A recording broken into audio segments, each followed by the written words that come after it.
On va voir comment calibrer une pièce avec une forme spéciale. Donc là, je suis sur un panneau qui fait 800 par 500. Imagine, ah, on va le laisser à 800 par 500. Imaginons que c'est un plateau d'un bureau que je veux faire. Je veux faire un plateau de bureau qui ressemblerait à la pomme d'Apple. Je vais modifier mon dessin, je vais juste le faire un peu plus gros. Je vais modifier l'échelle.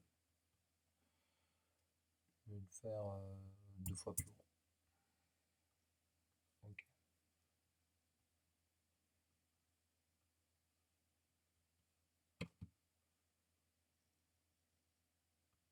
Alors j'ai fait un peu trop gros.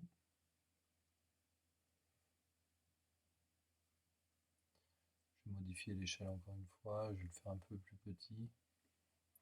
Donc pas la moitié, si je veux faire à la moitié, je fais 0,5, ça me fait la moitié.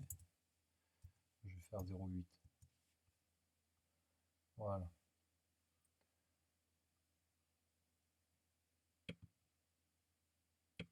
Donc j'ai mon plateau de bureau, je le mets au bord, voilà.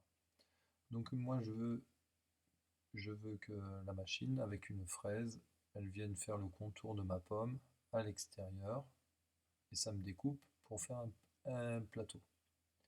Donc je prends le menu fraisage, je commence par ici, je lui dis, je lui dis, je lui donne le sens de rotation de l'outil. Donc ici la flèche, vous voyez, elle descend vers le bas. Si moi je veux que l'outil tourne comme ça, je peux lui dire de tourner dans ce sens. Alors pour la suite des explications, je vais le mettre dans l'autre sens. L'outil ici travaille au centre, ça veut dire que si ici c'est exactement la dimension du panneau que je veux, moi je vais enlever la moitié de l'outil. L'outil va être un peu comme ça, là au milieu du trait, donc mon panneau finalement il va être plus petit que ce que je l'ai prévu. Donc moi je vais travailler à gauche, ça veut dire que l'outil par rapport au trait il va être comme ça, et donc la dimension que j'ai prévue c'est la dimension qu'il y aura exactement. Je vais choisir une fraise à calibrer. Alors, je ne vais pas prendre celle-ci, c'est un diamètre 50, c'est trop gros. Je vais prendre la diamètre de 18. C'est la mèche standard qu'on utilise. Je vais faire une introduction latérale circulaire pour que ça vienne en douceur dans la matière. Tac, tac, tac, tac, tac. Donc ça c'est les vitesses, ça va se modifier tout seul. Par contre la profondeur, donc mon panneau aussi il fait 19, moi je vais faire une profondeur de 24. Et cette profondeur de 24, ce que je vais faire, c'est au lieu d'usiner 19 d'un coup dans toute la matière, là ça va forcer un peu sur la machine. Ce que je vais faire, c'est que je vais faire 2 passes de 12. 12 et 12, 24, ça me fait en 2 passes. Et là je fais OK. Voilà, donc l'usinage, la mèche va venir ici, elle va descendre, elle va faire le tour.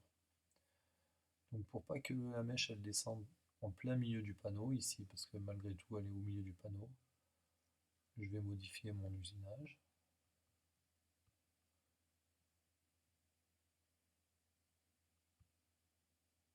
Et je vais le modifier, je vais le déplacer, je vais le mettre un peu plus au bord. Voilà. Ma mèche va venir à l'extérieur, va faire le tour. Donc j'ai tout le panneau ici, toute la chute, ça va tomber. Ok.